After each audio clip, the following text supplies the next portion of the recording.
Welcome back to Mix Recaps. Today we are going to explain a mystery crime film named Enola Holmes 2, released in 2022.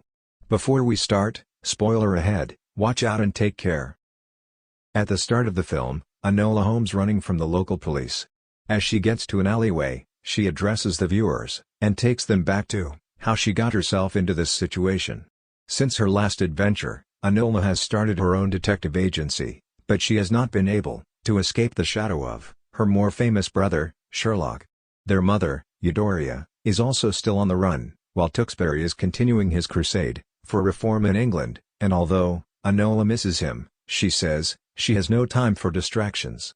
Enola is visited by a young girl named Bessie, who asks her to locate her missing foster sister, named Sarah Chapman.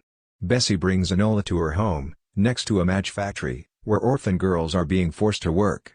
Enola meets May, an older, more abrasive girl, that isn't happy with Bessie, going to her for help over Sarah. Enola looks for clues around the girl's room, and comes across a paper that says 12th of March, believing it to be a date. Bessie also informs Enola that Sarah had gotten into an argument with the factory's foreman, named Mr. Crouch, who says Sarah was stealing something from his office. Enola follows Bessie to the match factory to pose as a new worker. She creates a diversion to sneak into Crouch's office, where she sees the factory owners, Henry and Hilda Lyon, also their son William, in a meeting, along with Treasury Minister, Lord Charles McIntyre, and his secretary, named Mira Troy. Enola finds a book with pages that Sarah tore out and took with her. She also finds old matches that had red tips instead of the white ones the girls work with. At night, Enola follows May to the Paragon Theatre, where May works a second job as a stage performer with a troupe of other women. When Enola goes investigating in the dressing room, May confronts her with a knife, but she doesn't give Enola any information she wants about what Sarah was doing in Crouch's office. However, she does manage to bribe the stage manager into talking, as Sarah also worked there and was involved with a mysterious man.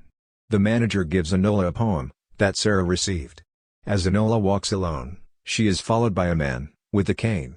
She walks faster until she runs into Sherlock, being thrown out of a pub as he is too drunk to stand on his own, and requires Enola's help to get home. After bringing Sherlock back to his home, Enola sees a board in his office over his latest case that has him stumped. In the morning, Sherlock deduces that Enola was working in the match factory due to the residue under her fingernails, and he becomes concerned that she is in danger. Enola leaves, and later runs into Tewkesbury in the park, where it's clear they still have feelings for one another. She then reviews the poem again, and finds that it's a coded message that reveals the location in Whitechapel. Enola arrives at the address, and finds signs of a struggle. She then comes across May, dying from a stab wound. Despite her efforts to help, May doesn't make it. On her person, Enola discovers sheet music titled The Truth of the Gods. She is then found by Inspector Lestrade, who shows up with Superintendent Grail, the man that was following Enola the night before. Grail accuses Enola of killing May, and when he continues to question her, she kicks him in the groin and makes a run for it, leading to the opening scene, where she's being chased by cops. She escapes, and ends up hiding at Sherlock's place again, just after Lestrade had paid him a visit. Enola questions him about his current case, and Sherlock admits it involves bribery and blackmail among government officials, but he cannot deduce the source of these crimes. When she brings him her findings, Sherlock decides to solve the Sarah case as well, and urges Enola not to let her personal feelings get involved. While both Holmes siblings look for clues, Sherlock goes to the apartment where May was murdered, and Enola finds clues based on the names of flowers, and she finds the name Sweet William. Enola finds out a ball is taking place where she may find Sarah's lover, so she goes undercover. When she tries to speak to the Lyons family, she is turned away for speaking without a chaperone. Enola ends up meeting Mira, who is kind to her and gives her a fan to impress the other guests. She runs into Tewkesbury and asks for his help in learning to dance. Upon further inspection, she finds that Sweet William refers to none other than William Lyon. She dances with him to try and get more information on Sarah, but William tells her people are watching them. At the same time, Tewkesbury dances with another girl, whose Enola already met, named Cicely. Meanwhile, Sherlock deduces that his clues have led him to decipher a message, "Good to meet you, Sherlock Holmes," as well as finding a name from the account numbers he gathered, Moriarty. Enola is arrested at the ball, in front of everyone, and brought in for questioning by Grail. He tells her not to get involved any further in Sarah's case, leading Enola to realize he is working for someone bigger. Sherlock goes to bail Enola out, but Grail attempts to hold her on his supposed evidence. Sherlock hits back with his own findings from the crime scene, figuring that one of the guards at the station might have been involved in May's murder, and seemingly figuring Grail's own involvement. Sherlock has no choice but to go to Euphoria and Edith for help, as Enola is being escorted to a women's prison.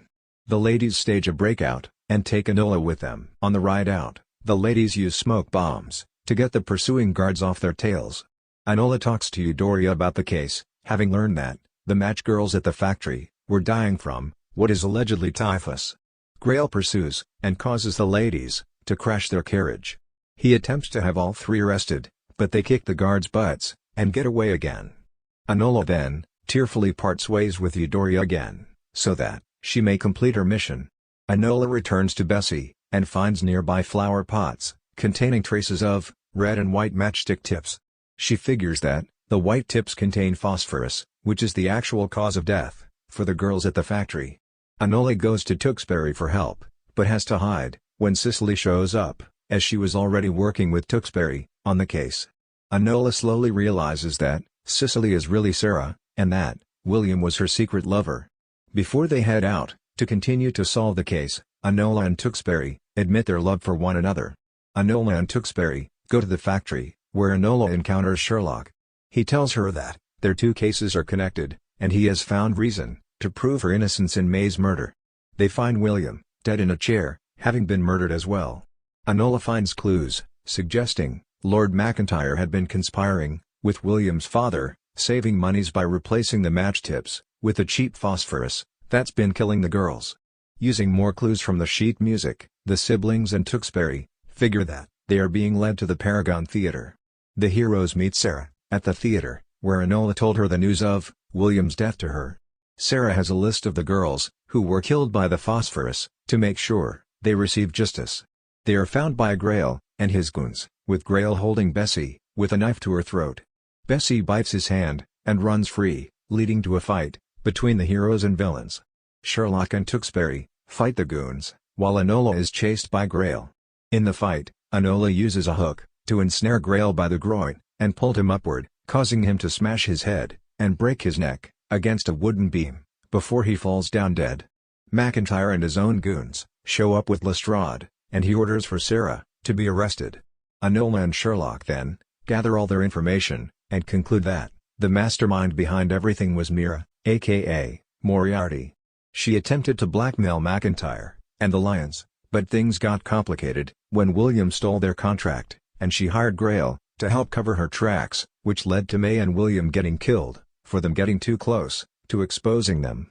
Lestrade arrests Moriarty, but McIntyre burns the list of girls' names to save his own skin. Enola returns with Bessie and Sarah to the factory, where they expose the girls' deaths and lead a revolt against Crouch and the other employers. The girls all walk out in protest, which Euphoria and Edith watch and know that Enola is responsible. Sherlock visits Enola and presents her with a newspaper, saying that Tewkesbury has helped gather enough evidence to have McIntyre arrested. While Sherlock offers her a partnership, Enola declines, but agrees they should meet every Thursday at 4. As she leaves, Sherlock is met by Edith, who gives him a newspaper that shows that Moriarty has escaped custody and is on the loose. Enola then goes out on a date with Tewkesbury.